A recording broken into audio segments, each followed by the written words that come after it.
ዋሎ አሐዱ ብእሲ እምፈሪሳውያን ዘስሙ ኒቆዲሞስ መልአኩሙ ለአይሁድ። የዮሐንስ ወንጌል ምዕራፍ 3 ከቁጥር 1። ከፈሪሳውያን ወገን ኒቆዲሞስ የተባለ የአይሁድ አለቃ አንድ ሰው ነበር። እርሱም አስቀድሞ በሌሊት ወደ ጌታ ኢየሱስ መጥቶ እንዲህ አለው፣ መምህር፣ ልታስተምር ከእግዚአብሔር ዘንድ እንደመጣ እናውቃለን። እግዚአብሔር ከእርሱ ጋር ከሆነ በቀር አንተ የምታደርገውን ታምራት ሊያደርግ የሚችል የለምና። ጌታ ኢየሱስም መልሶ እውነት እውነት እልሃለሁ ዳግመኛ ያልተወለደ የእግዚአብሔርን መንግሥት ለማየት አይችልም አለው።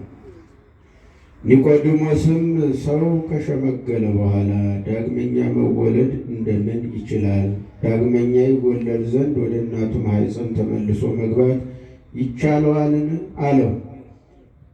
ጌታ ኢየሱስም መልሶ እንዲህ አለው፣ እውነት እውነት እልሃለሁ ዳግመኛ ከውኃና ከመንፈስ ቅዱስ ያልተወለደ ወደ እግዚአብሔር መንግሥት ሊገባ አይችልም።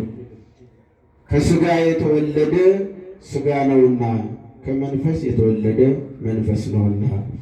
ስለዚህም ዳግመኛ ልትወለዱ ይገባችኋል ስላልኩህ አታድንቅ። ነፋስ ወደ ወደደው ይነፍሳልና ድምፁን ትሰማለህ እንጂ ከየት እንደሚመጣ ወደ የት እንደሚሄድም አታውቅም። ከመንፈስ ቅዱስም የሚወለድ ሁሉ እንዲሁ ነው። ኒቆዲሞስም መልሶ ይህ ሊሆን እንደምን ይቻላል? አለው።